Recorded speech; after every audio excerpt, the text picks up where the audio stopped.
La Syrie maintenant, où deux grandes villes, dont Alep, sont tombées ces dernières 48 heures, prises par des djihadistes. Alors quand on parle de djihadistes en France, on a malheureusement évidemment des souvenirs abominables, François. Qui sont ces djihadistes? Alors c'est pas Daesh, même si leur chef aujourd'hui a été chez Daesh. Très compliqué. En même temps, ça n'est pas Al-Qaïda non plus, même si une bonne partie des membres de ces organisations qui se sont réunis pour former ce groupe qui s'appelle Hayat Tahrir al-Sham, l'organisation de libération du Levant, oui, ils obéissent à cette philosophie, appelez ça comme vous voulez, idéologie en tout cas djihadiste, c'est un djihadisme populaire, mais la différence avec Daesh, c'est que ça n'est pas une organisation internationaliste qui veut se répandre dans tout le Moyen-Orient.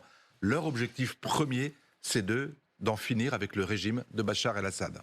Et vous le voyez sur ce petit carton, dernière phrase, ils sont soutenus par la Turquie. Écoutez à ce sujet Antoine Baspous, il est directeur de l'Observatoire des pays arabes. Sans la Turquie, cette offensive n'aurait jamais eu lieu, puisque la Turquie finance, soutient, arme les islamistes de HTS qui se trouvent à Idlib, et c'est avec son feu vert qu'ils ont été missionnés pour rentrer à Alep en profitant d'un vide laissé par les passedarans iraniens et par le Hezbollah libanais. Pourquoi est-ce que la Turquie veut faire tomber Bachar el-Assad? Alors, pas forcément tomber Bachar el-Assad, mais avec deux premiers objectifs préliminaires. Le premier, c'est celui de se débarrasser d'une bonne partie des réfugiés syriens en Turquie, pour qu'ils rentrent chez eux, pour libérer, si vous voulez, la Turquie de ce poids à la fois économique et culturel. Le deuxième objectif, c'est de faire en sorte que ces rebelles islamistes contribuent à alléger également le poids des Kurdes sur la frontière avec la Turquie. Bachar el-Assad n'a jamais cherché véritablement à le faire, et donc Erdogan compte sur l'appui de ces islamistes pour le faire à la place du régime. Troisième objectif, oui, c'était au départ, rappelez-vous, en 2011, au début du printemps arabe, oui, Erdogan l'avouait fièrement que son objectif était de se débarrasser de Bachar. Ça n'est plus le cas aujourd'hui. Ils ont même essayé de se rencontrer au mois de septembre, en marge du sommet des Nations Unies. Pas plus tard qu'au mois de novembre, lorsqu'ils étaient ensemble à Riyad. Ils essayent de se mettre d'accord, ils n'y arrivent pas. Mais clairement, le premier objectif, les réfugiés, et le deuxième, les Kurdes. Alors, Bachar el-Assad, qui a deux grands alliés, au sens géographique du terme, qui ont été ou qui restent puissants, c'est la Russie et l'Iran. Mais Bachar el-Assad pourra-t-il compter sur ses alliés? Il a promis, après cette offensive, je le cite, d'utiliser la force pour éradiquer le terrorisme. Ça sont les mots de Bachar el-Assad. Des frappes de l'aviation russe ont fait 5 morts dimanche près de l'université de la ville d'Idlib. Nous sommes en direct de Russie avec Jérôme Garraud. Bonjour Jérôme. Est-ce que Vladimir Poutine va venir en aide à Bachar el-Assad? On rappelle qu'il a quand même une guerre qu'il a lancée lui-même sur son voisin ukrainien. Bonjour, oui, là, Vladimir Poutine est dans une position délicate. En tout cas, il ne peut offrir qu'une aide limitée à Bachar el-Assad et une intervention de grande ampleur est exclue. Et pour s'en convaincre, il suffit de lire la déclaration du porte-parole du Kremlin, Dmitri Peskov, qui appelle les autorités syriennes, je cite, à mettre de l'ordre dans la zone et à rétablir l'ordre constitutionnel. Vous voyez, en des termes un petit peu moins diplomatiques, ça veut dire débrouillez-vous tout seul. Alors l'armée russe n'est pas non plus simple spectatrice. Elle annonce conduire des frappes aériennes, mais visiblement ça ne suffit pas. Probablement parce qu'une partie des avions de combat russes qui étaient stationnés en Syrie ont été redéployés ces dernières années en Russie pour combattre en Ukraine. Donc là, Vladimir Poutine a un dilemme alors qu'il essayait encore très récemment d'avancer sur ce dossier syrien, de régler ce dossier.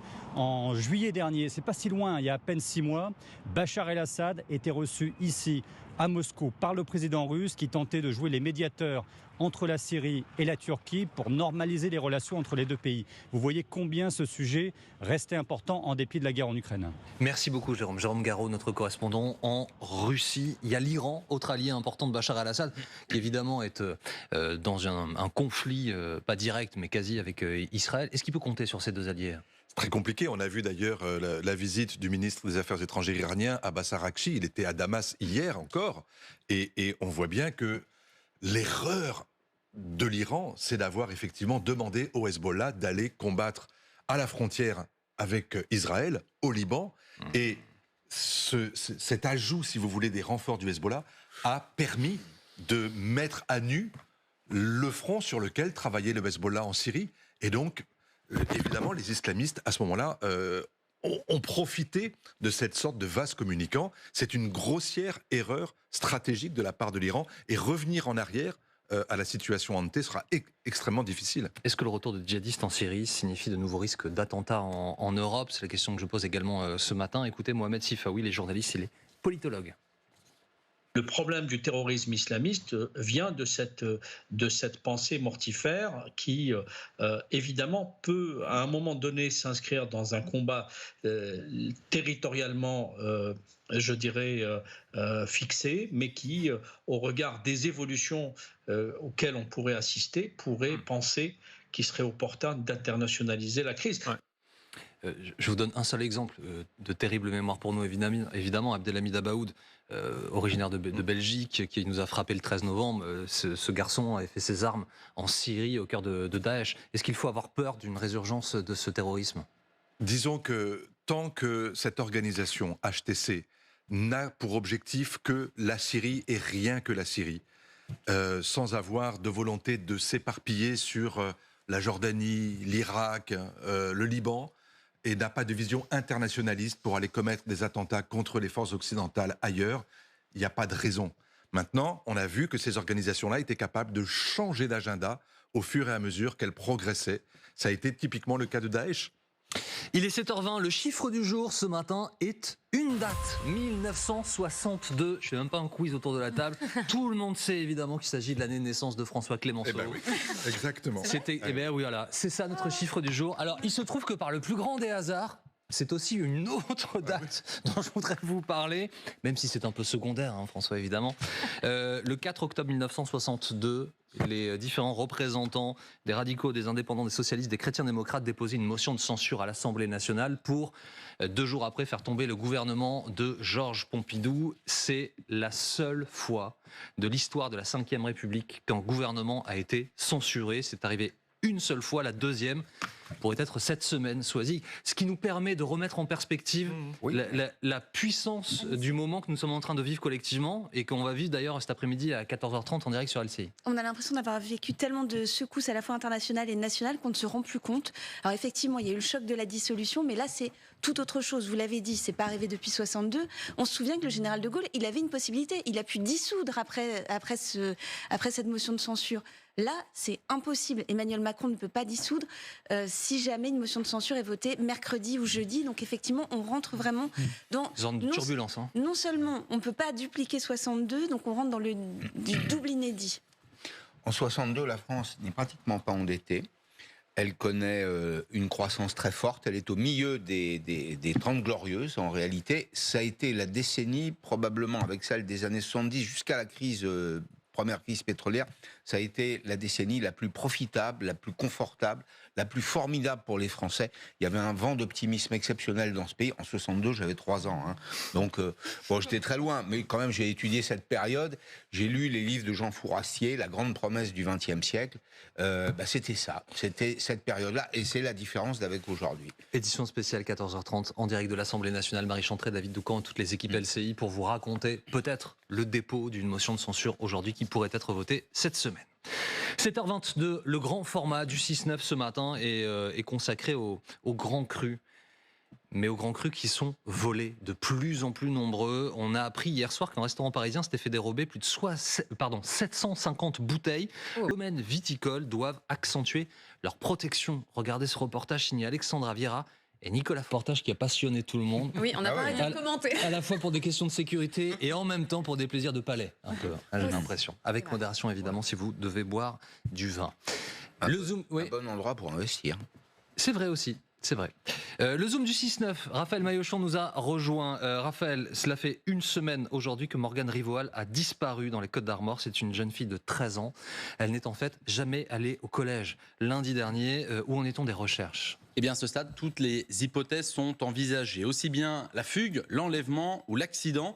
Des perquisitions ont été réalisées au domicile familial et plusieurs amis également de la jeune fille ont été auditionnés par les gendarmes. De précieux témoignages qui ont permis aux enquêteurs de, par exemple, apprendre que Morgane avait expliqué peu de temps avant sa disparition sur ses réseaux sociaux qu'elle n'irait pas au collège ce lundi 25 novembre, jour de sa disparition. Pourquoi ? Parce que la veille, le dimanche, une dispute éclate entre l'adolescente et ses parents au sujet de son utilisation des réseaux sociaux. Le procureur de la République de Saint-Brieuc explique qu'au cours de ce différend, le père de Morgane casse le téléphone portable de sa fille et prend sa carte SIM. La soirée se déroule ensuite sans autre accroc. Et c'est au petit matin qu'elle disparaît sur le chemin entre son domicile situé à Pabu, on est là à 3 km de Guingamp, et l'arrêt de bus pour aller au collège. Vendredi, une battue citoyenne a été organisée. 800 bénévoles ont répondu présents, encadrés par la gendarmerie, la protection civile. La mère de Morgane nous racontait justement ce jour-là le dernier échange qu'elle a eu avec sa fille. Des au revoir comme d'habitude, juste avant d'aller au collège. Écoutez-la. On avait la réunion parents-professeurs et je lui ai dit tu prends une petite collation parce que ce soir on n'aura pas le temps. Et elle m'a dit pas de souci, bisous, à ce soir. Les recherches, Raphaël, sont poursuivies tout le week-end. Elles continuent au moment où nous parlons ?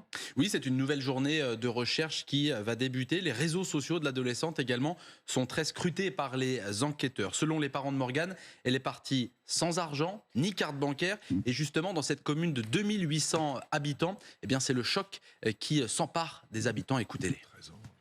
Ça interroge beaucoup, surtout quand on est père de famille aussi, puisque c'est mon cas. Oui, tout le monde en parle, c'est dramatique. Ça peut arriver à n'importe qui. J'espère qu'ils vont la retrouver saine et sauve. Des hélicoptères ont surveillé la zone, des chiens pisteurs également qui ont perdu la trace de la jeune fille à 1 km du domicile familial. Et je voulais terminer en vous donnant ce chiffre. En moyenne, chaque année, 112 enfants sont signalés portés disparus chaque jour en France. L'année dernière, cela représente près de 41 000 disparitions et à 95%, il s'agit de fugues.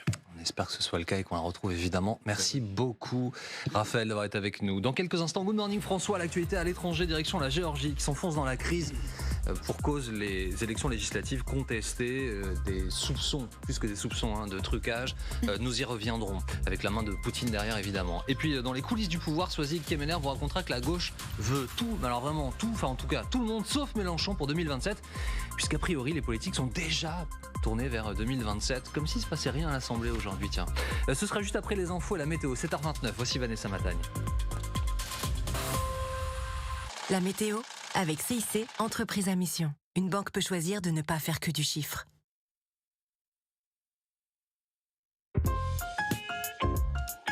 CIC. Sa petite dose de soleil là où il y en a. Soleil qui est occupé à se lever ici à Nice. Regardez dans les Alpes-Maritimes se lever le soleil. Évidemment, c'est chez moi. Non, je dis c'est toujours au même endroit. Ouais, non, moi j'ai entendu évidemment, c'est chez moi. Eh bien oui, c'est là qu'il se lève généralement en premier.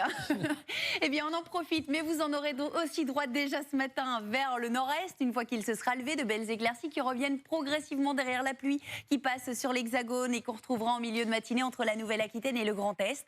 Cette pluie qui va progresser en cours d'après-midi, avancer vers l'Auvergne et vers l'Alsace et à l'arrière des éclaircies de plus en plus belles chez vous à une petite averse près. Toujours un petit peu de grisaille vers la vallée du Rhône, mais vous garderez tout de même une belle luminosité. Et puis, grande douceur généralisée ce matin, sauf peut-être un peu de fraîcheur entre l'Alsace et l'Auvergne. Cet après-midi, on aura généralement de 10 à 13, voire 14 degrés du nord au Massif central. Merci beaucoup Vanessa, il est 7h30. Voici maintenant Jade Partouche. Il est l'heure de votre journal. Les taxis menacent de paralyser plusieurs grandes villes de France aujourd'hui, opposées à la nouvelle tarification du transport médical. Ils seront près de 3000 à bord de leurs véhicules rien qu'à Lyon. Certains sont déjà sur place, vous le verrez avec notre équipe dans un instant. Michel Barnier-Pété, nous ferons le point.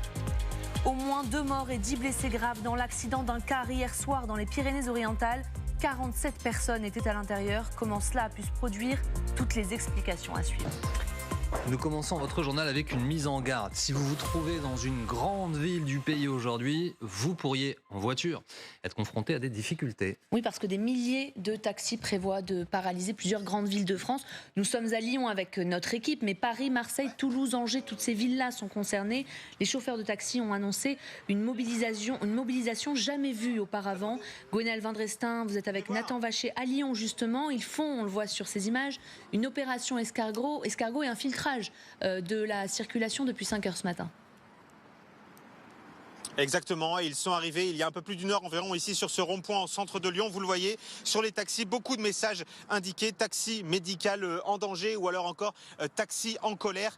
Ces taxis, ils sont environ 200-250 ici, dénoncent la nouvelle convention qui pourrait être signée avec l'assurance maladie et qui leur fait perdre des droits au sujet du transport des malades. Conséquence, beaucoup de soucis de circulation autour de Lyon, car là nous sommes à côté de l'autoroute A6, mais il y a également des taxis autour des autoroutes A42, A43, A7, A47, en tout entre 2000 et 3000 taxis qui ont prévu de se réunir et de bloquer et en tout cas de filtrer les entrées de Lyon. Ils ont prévu également de se rassembler d'ici la fin de journée, environ 18h, sur la place Bellecour pour un campement.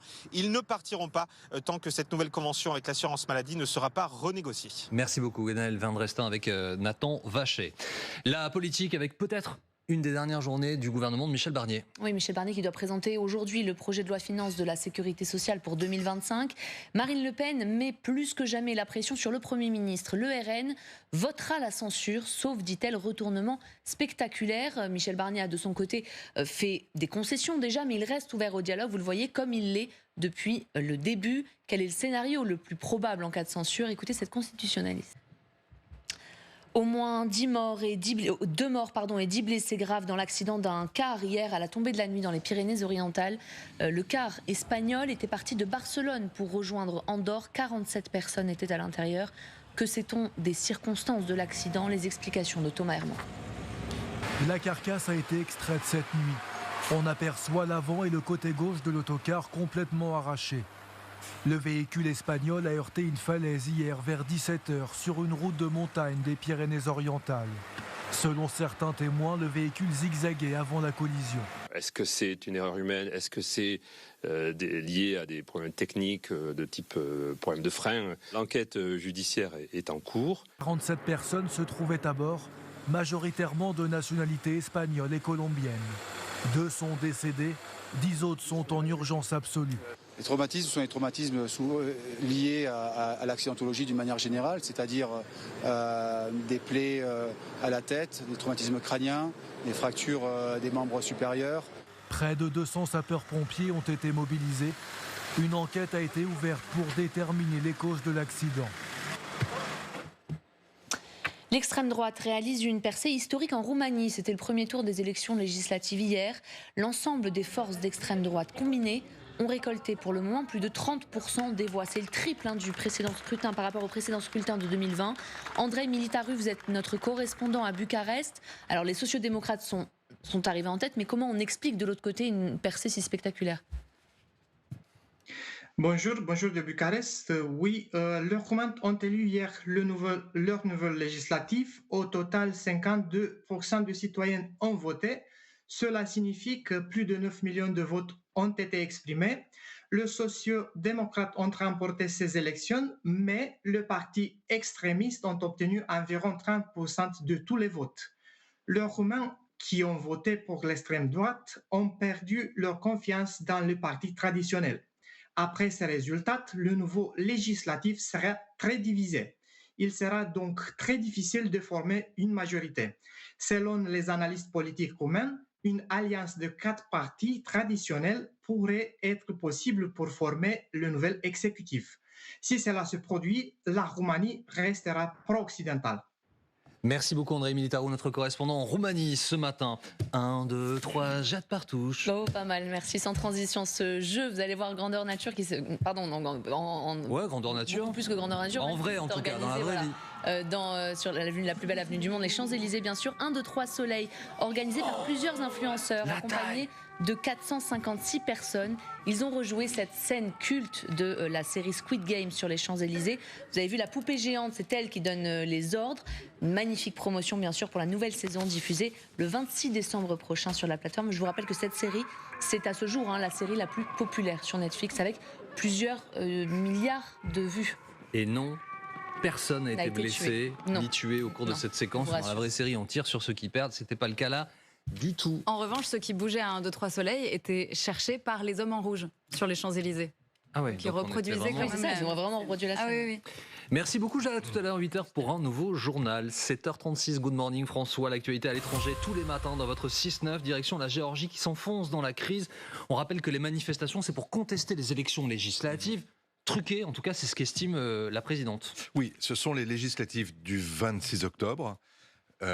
Les observateurs européens de l'OSCE ont estimé que oui, elles avaient été largement entachées par la fraude. On a nous-mêmes diffusé des images de bourrage d'urne. Et si vous voulez, le gouvernement qui est issu de ce suffrage parlementaire, aujourd'hui, a décidé que l'option européenne, c'était fini. Et donc vous avez d'un côté le Parlement et le gouvernement pro-russe qui disent on remet à plus tard 2028 les négociations avec l'Europe, et de l'autre, la présidente, élue au suffrage universel en 2018, précisément parce qu'elle disait notre objectif c'est de rejoindre l'Europe, et qui se retrouve aujourd'hui seule, j'allais dire presque encerclée, et qui lance un appel assez émouvant aux Européens et aux Occidentaux. Écoutez. Mon message est très clair. Il ne faut pas faire comme si de rien n'était. On ne fait pas d'affaires avec des représentants illégitimes de ce pays. Faites affaire avec nous. Nous représentons la population géorgienne. Soutenez-nous dans notre demande pour avoir de nouvelles élections. Vous avez donc cette légitimité-là, représentée par Salomé Zourabichvili. Vous avez l'autre, revendiquée en tout cas par le gouvernement pro-russe, le rêve géorgien, c'est le parti pro-russe, avec à sa tête ou en coulisses un milliardaire oligarque très proche de Vladimir Poutine. Et donc vous avez cette sorte de confrontation. Regardez même dans la provocation, qui sont-ils allés chercher pour remplacer Madame Zourabichvili, le candidat donc du rêve géorgien, pour la remplacer dans 13 jours, ça va se passer le 14 décembre au Parlement, Mikhail Kavelashvili, une ancienne star du football géorgien, qui a même joué à Manchester City, mais qui a une vision effectivement de l'avenir de son pays, très clairement contre l'Union européenne, contre l'OTAN, pour la Russie. Donc, ils disent avoir gagné les élections, cet homme doit arriver. La présidente dit « moi je resterai là tant qu'il le faudra », donc il y a une confrontation inévitable. Alors, ça se traduit d'ores et déjà, par le fait qu'une bonne partie des hauts fonctionnaires, des principaux ministères, notamment des Affaires étrangères, de la Défense, ont rejoint Mme Zourabichvili. D'autres ont démissionné parce qu'ils ne veulent pas servir le nouveau gouvernement. Vous avez la réaction des Européens qui est de dire « attendez, on ne va pas continuer à faire comme si de rien n'était, à continuer à négocier avec un gouvernement qui ne veut pas négocier. » Et puis vous avez les États-Unis, très embêtés aussi, et qui disent « nous, on avait un accord de coopération stratégique avec la Géorgie. Vous savez où se trouve ce pays, au bord de la mer Noire, en face de l'Ukraine. Clairement, les Américains et les Européens se disent « on ne peut pas faire ce cadeau à Poutine de continuer à faire comme si de rien n'était. » 7h40 dans quelques instants. Revenons en France avec les coulisses du pouvoir. Sosie Kemener. Alors, nous sommes aujourd'hui dans une journée potentiellement historique avec un potentiel dépôt de motion de censure. Figurez-vous que beaucoup pensent déjà à 2027 et qu'à gauche, l'idée c'est de se débarrasser de Mélenchon. Oui, la gauche regarde d'ailleurs. Alors, grosse agitation dans ce camp-là ce week-end. Tout a commencé par une déclaration justement de Jean-Luc Mélenchon. C'était vendredi soir, on l'écoute. Nous sommes donc en effet partisans d'une candidature commune, on se l'est dit 10 fois, sur la base du programme. Et comme nous irons avec le programme, viens qui veut, il est bienvenu. Nous faisons une offre fédérative. Nous avons compris que les communistes ne veulent plus. Le Parti communiste. Nous avons compris que la droite du Parti socialiste ne veut plus. Et nous refusons de faire chemin avec des gens qui nous insultent en cours de route. Alors nous, c'est lui, c'est Jean-Luc Mélenchon.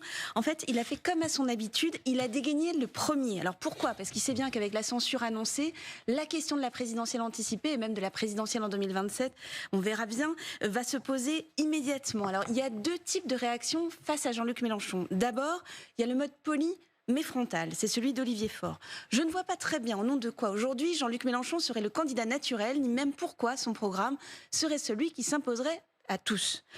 Il y a un autre mode, c'est un mode plus créatif. C'est l'initiative qui a été lancée par Lucie Castet, l'ancienne candidate à Matignon pour le Nouveau Front Populaire, et Marine Tondelier. On écoute Lucie Castet, c'était sur LCI hier midi.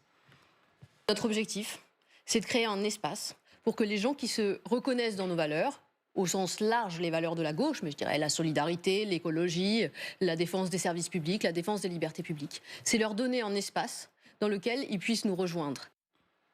Voilà, alors, sauf que tous ces éclaireurs vont se faire rattraper par les bretelles. Pourquoi ? Parce qu'il y a une motion de censure qui, selon toute hypothèse, va être déposée par la gauche cet après-midi. Et on sait bien que quand on met LFI, le PS et les écolos, on entend qui ?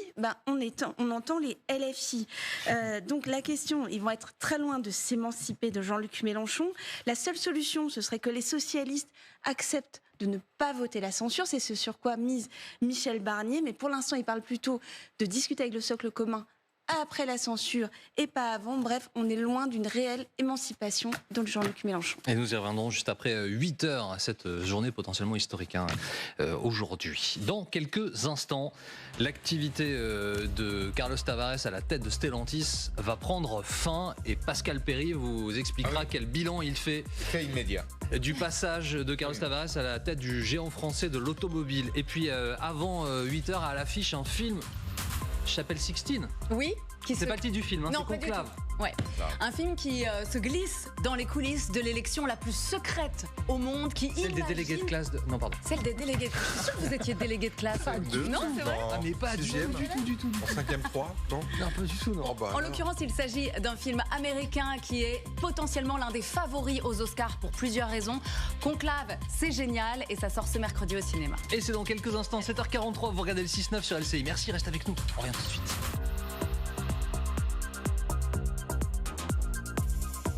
Ça va, toi ? Pas mal. Surtout